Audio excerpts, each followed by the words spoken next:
watch. Wake up. You got fire to watch. This is Pacho. Do you read me?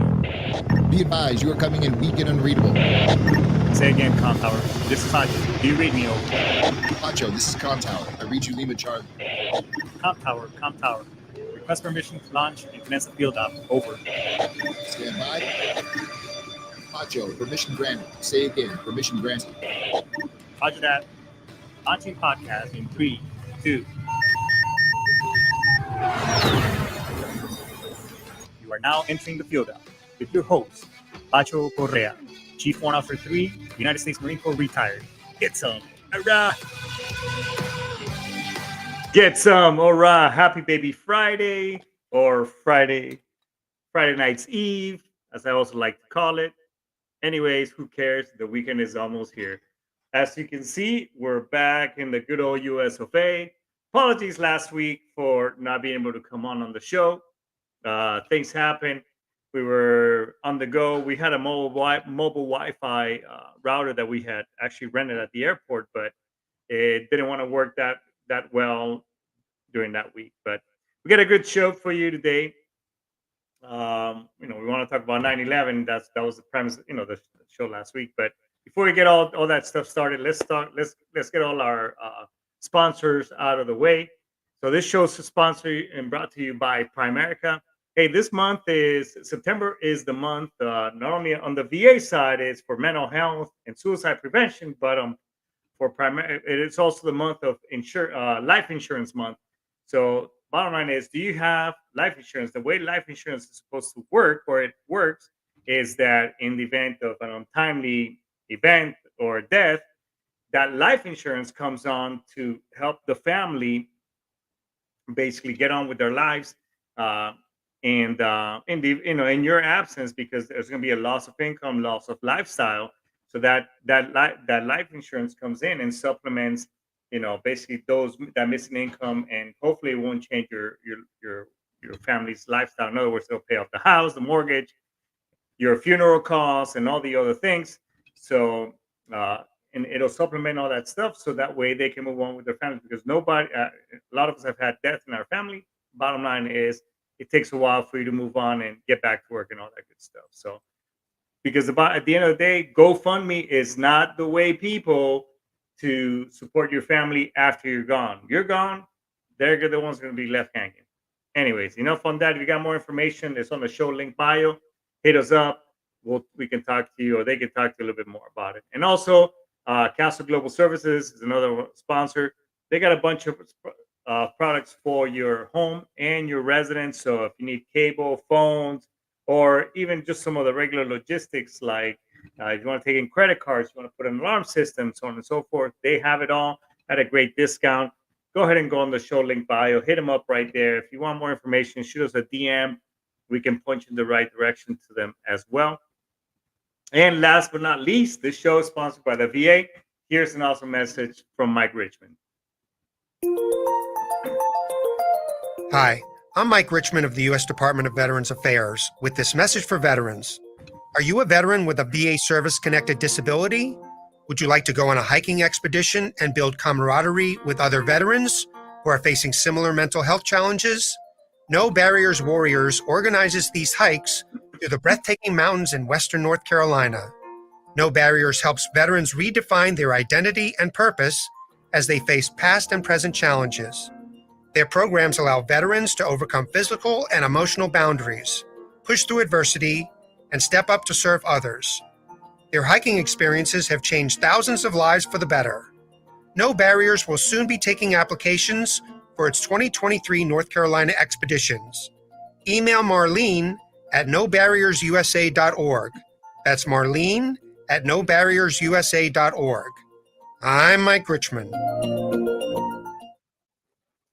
I posted today a bunch of other stuff, which I'll talk about it here right before the show. But hey, take advantage of the VA. They got many things in regards to the PAC Act, and also VA claims. Now is the time to apply. So please don't cut yourself out of benefits that are coming down the way, because basically they're being very gracious, and the gates are open, and a lot of people are getting their 100% and permanent total as well rating. So take advantage of that stuff. All right. And last but not least, hey, we wouldn't be here if those of us who serve, whether one term or 20 years, we didn't defend the great Constitution of the United States of America. So, hey, this show is all about not only the rights of freedom of speech, but also the right to bear arms, among many other things that freedoms that the Constitution brings. So, if you like the show, make sure you like, subscribe, and follow. Refer me to somebody else, or if not, then check someone else out from situator.com, who's are awesome. They're the ones who produce this show for you, bring this show to you. So support them, and there's a bunch of other stuff that may tickle your fancy. If you don't like this show, hey, you know what? It is what it is. But other than that, let's kick off the show. So before we get started, I posted a bunch of good information because in regards to the VA and keeping your loved ones informed is as a retiree, I get this stuff from DFAS, from the Defense Finance Administration Services. But those of you who don't, but there's a lot of good information because God forbid on the talking about life insurance and all the stuff is God forbid something happens to that service member, where's your family going to go and find out information. So you got to keep them informed. So I posted some documents on there on the Facebook page. Keep them in the loop. Hey, if something happens to me, here's where you go. If you're a retiree for survivor benefit plan, here's where you call.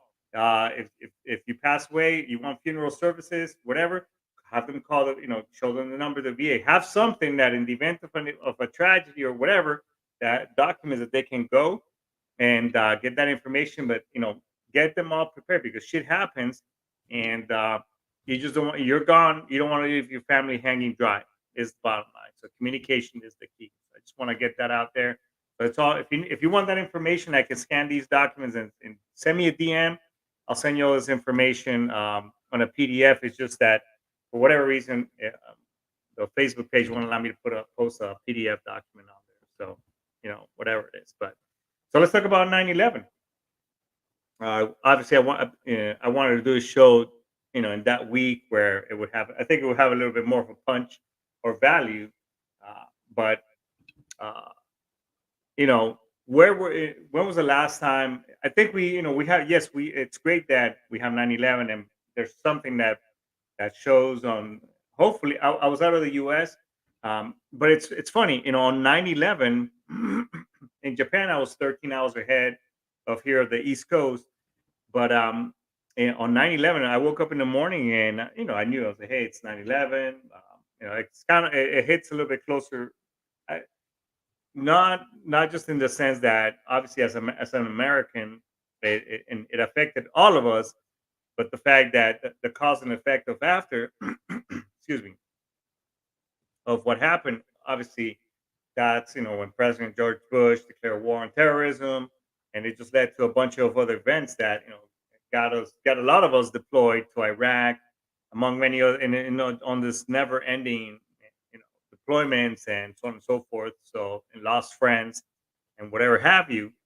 So I woke up in the morning, but Japan. I'm in Japan, and they were having a 9/11 somewhat documentary as well as memorial, so to speak, as to what led to the events and what happened. After what was going on after the planes hit the towers and such. Which I thought it was pretty neat that even Japan remembers, and they spend their quite a couple of hours. I was watching the TV with my wife, and it just I appreciate when even though I'm a foreigner over there, I appreciate that host nation remembering and commemorating something to such a tragic event that impacted basically and not just the United States of America and all of its citizens, but it changed a lot of things globally.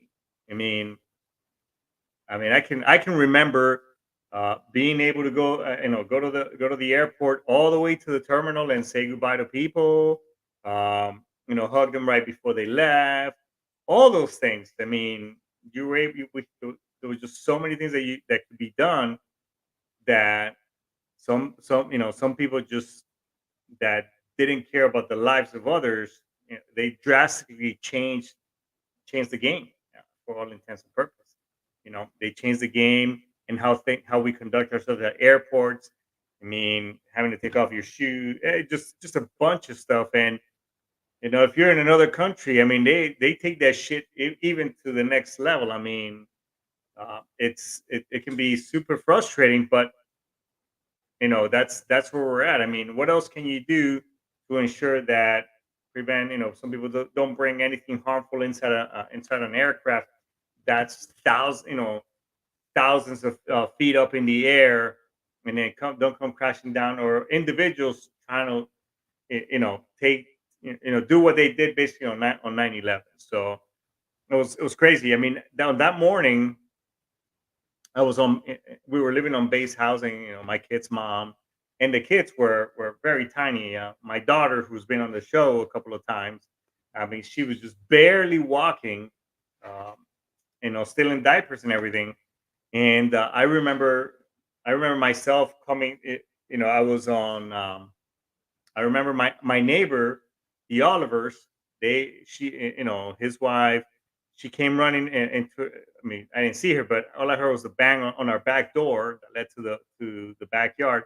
She's banging on our door. She said, "Oh my God, we're being attacked," or something of the sort. Like, it was just very very. Her voice was in distress, and I ran.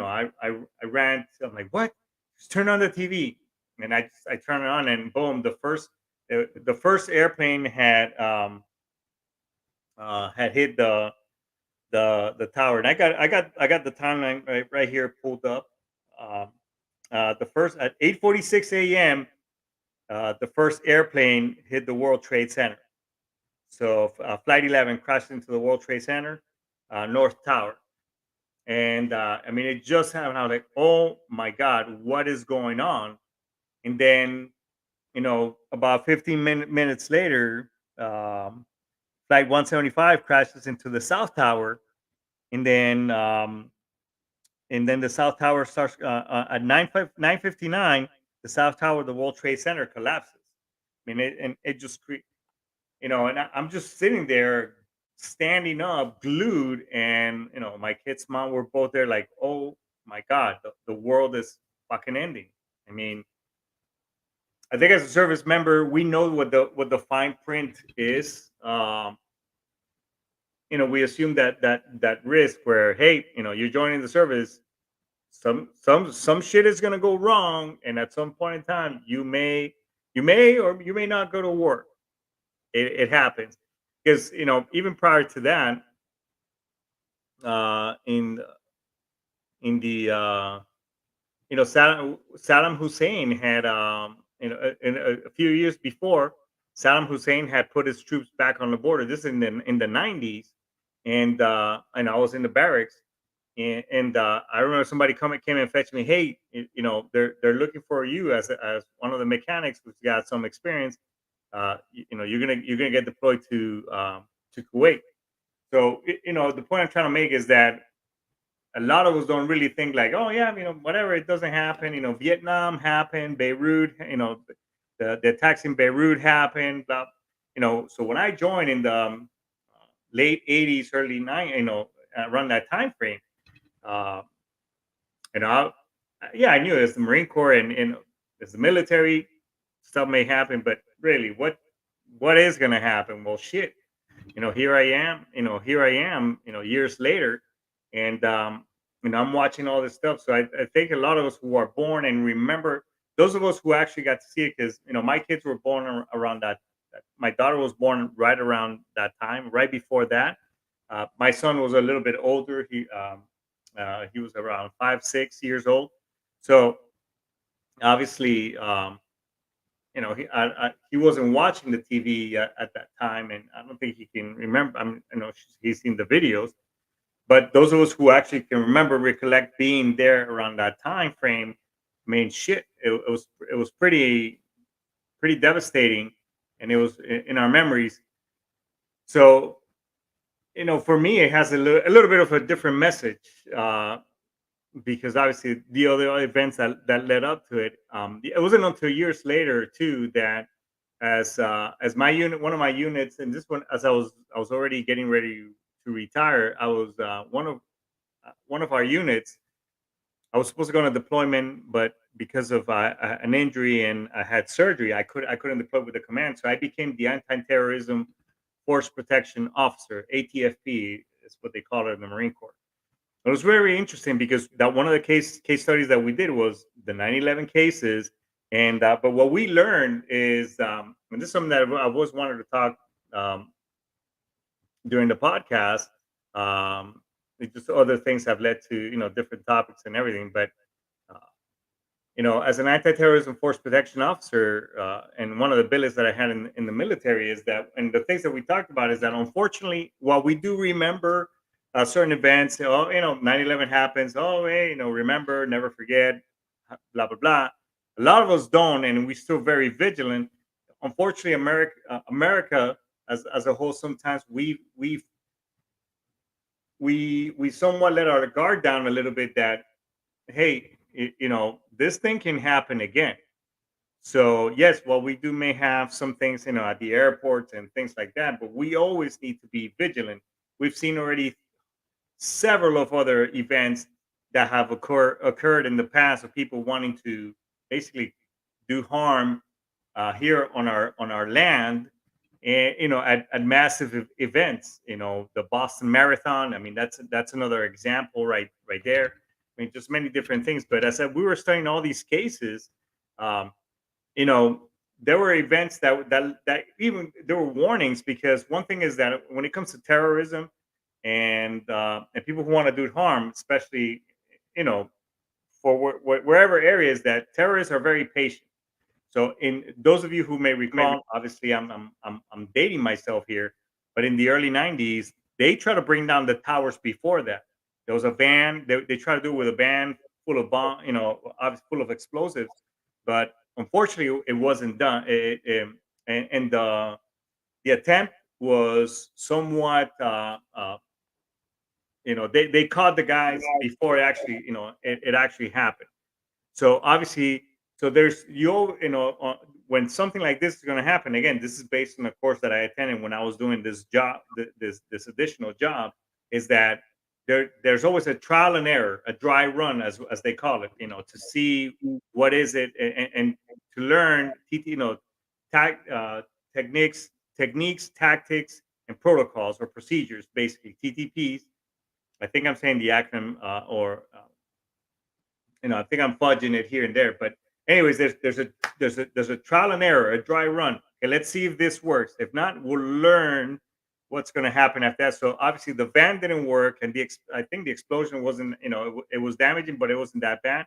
So from there, like, okay, well, shit, we need something bigger. So obviously, that's where they learn, okay, we're going to bring it down with an airplane. And we have all these folks that were coming in, taking classes and airplane flying and so on and so forth. But there's always a trial and error before a certain event. So, and there's a lot of things going on around the world, folks, that we need to be, and this is not being a conspiracy theorist or anything like that, but I mean, we're seeing a lot of things. Our world is constantly changing, and these last couple of years have been really weird. Whether you believe in COVID or not, vaccines, one way or the other. I'm not here to uh, stir the pot, so to speak, but I'm here to make you think. Is that you know something we're being led up for a lot of things coming up. Does anybody I hope anybody is anybody been paying attention, or at least reading about what's going on in regards to BRICS? If you don't know what the acronym BRICS is it didn't include initially South Africa, but this was coined back in 2001 by Goldman Sachs, who was one of the chief economists um, back then. But it includes Brazil, Russia, India, and China. So this is a platform, or these countries use this as an informal club, so to speak, to provide a platform for its members to challenge the world order dominated basically by us, the U.S., and its Western allies. And obviously, I just said who are its members, but basically, they just voted recently. This is recently in the news. They just recently voted to basically they are that the coin or the denomination, the money that they're going to use to transact with one another, is not going to be I believe it's starting next year. It's not going to be the dollar. It's going to be their country's currencies back and forth. So what does that do for us? Is that obviously it's gonna, they're trying to shift the power and basically turn the tables in their favor. I mean, in between all those countries, and it's around 40% of the world population, folks. So have you noticed that? Obviously, Ethiopia just joined. As a matter of fact, Ethiopia being the number one or the leading exporter of coffee. So if you haven't noticed that prices in coffee have gone up, it's probably because of that. It's not Colombia, where I'm from. Um, it isn't, because technically coffee is not native of Colombia. Uh, as a historian myself, and I took a tour. It is not. It was brought on before actually the conquistadors even made it to Colombia. But the point I'm trying to make, folks, is that there's a lot of things going on. You should really read up about BRICS and what is going on, because more countries are joining this thing. And what really put the nail in the coffin on this stuff is the fact that during COVID, obviously the countries that had more funding, or I guess more richer countries, so to speak, were the ones who were able to purchase the vaccines for their folks, whereas countries that obviously were much poorer were basically put on the back, not on the back burner, but weren't able to purchase the things, or the vaccines weren't as available to them to be able to take care of the people, and that upset a lot of folks. So, all I'm trying to say, folks, is that between 9/11 and all these other things, is that our world is shifting, and we need to be vigilant and basically make sure that we take care of ourselves here in our country, and make sure that we don't let another 9/11 happen, not just here, but anywhere else around the world, because a lot of people, unfortunately, a lot of people perished. And you know and even as a safety person who also deals with industrial hygiene, we're starting to see a lot of cases of emergency responders and people in the city of New York. Years later, we're already seeing respiratory issues, and where people are have uh, pulmonary cancer, so on and so forth, because they were affected at ground, from what happened at ground zero once the towers collapsed. So, it's amazing how when you drop a pebble in the water, and just the ripple that it creates, and those waves, and how is it that it's going to affect not just those waves are going to affect the rest of the world. And that's it actually ended up happening during 9/11. So, because as I go back, we tend to forget, as this nation, somewhat, we forget that, and we move on with our lives, so on and so forth. But and we're kind of quick, like, hey, you know what, this happened, and it can happen, once again. God forbid it. I would hope and pray that it doesn't, because no family should go, or nobody should ever experience the tragedies and the things that happen. And then the service members who, and those of us who got deployed, who you know people who got you know were lost loved ones because of the war on terrorism, and others who were affected by hitting IED. I mean, it's just so many freaking things that we should people should not have to experience, because of the decision of some bad individuals that want to do harm, uh to the world, is the bottom line. So, I guess the point of today is that always remain vigilant. Don't be afraid to, if you're at an airport where somebody leaves their shit laying around because they want to go get a cup of coffee from Starbucks, which this shit happened to me. Somebody left their entire thing, and they just walked away, and I'm like, hey, so report that shit. If you see something, say something. Don't just be a bystander. Or a lot of people are just so quick to just want to film, uh, put their stuff on social media. Oh, hey, look, look what happened, instead of just stopping the shit right then and there. I mean, we've seen a lot of things inside within our boundaries that of individuals, and excuse me, even with shootings and school and all these other things going on, that we just can't let that shit keep happening, folks. So if you know something, or you know an individual that may be questionable, that you've heard them say, or even in school, bullies, whatever, teach your kids to be able to stand up and say something. As a safety person, one of the things that we teach at our organization is that, hey, in the event of a shooter within the facilities, is try to lock yourself, barricade, this and that. But at the end of the day, if none of that stuff works, try to take the individual down. And this is one of the things how I end it is, if death is imminent, how is that you're going to go? Are you going to go as a coward, or are you going to try to at least, overpower that individual to hopefully save the lives of a couple of people and that are going to be left behind? I mean, that's the bottom line, folks. I mean, it's unfortunately, again, I did that job, and I've seen things, and I did study cases, and it was just, there's a lot of people out there that are bad, and that they, not only they want to harm us here in the U.S., but outside our fences, or in other countries. So we must remain vigilant, because we just can't let that shit happen one more time.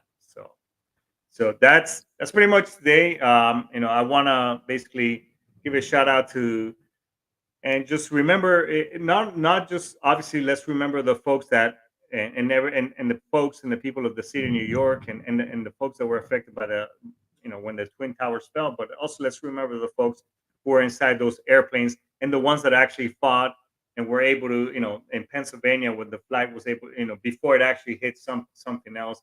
Let's remember those folks.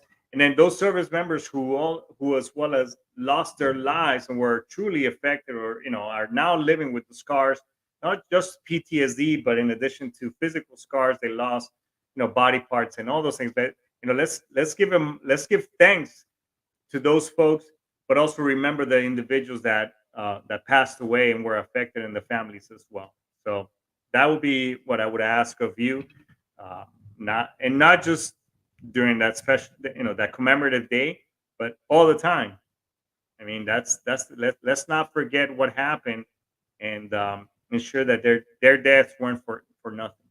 All right. So with that being said, folks, thank you so much. I really appreciate you guys supporting the show, supporting me, and just listen to, and providing some input sometimes during the show in the comments. So if you want to be a guest, don't be afraid to hit us up. If you have any questions in regards to benefits or anything else, by all means, we're always here. We're always here. And if you've been having ruminating thoughts and just going into that deep dark circle where you can't just get out, reach out to us. And if you don't want, or reach out to the VA, TRICARE, Military One Source. There's plenty of resources out there, because the bottom line is that while there may be a lot of challenges out there, 22 push-ups and all those things, the bottom line is that shit doesn't bring you back. So please don't do this to you. Don't harm yourself. Don't do this to your family, because at the end of the day, we want you here. You matter. So reach out to us. Let me at least, talk you off that ledge and be your last phone call, if that's the way, those are the things that you want to do. But other than that, folks, thanks so much. Aistamas, Daisuki. We're back in the US, baby. Index, yacht, hoorah, get some.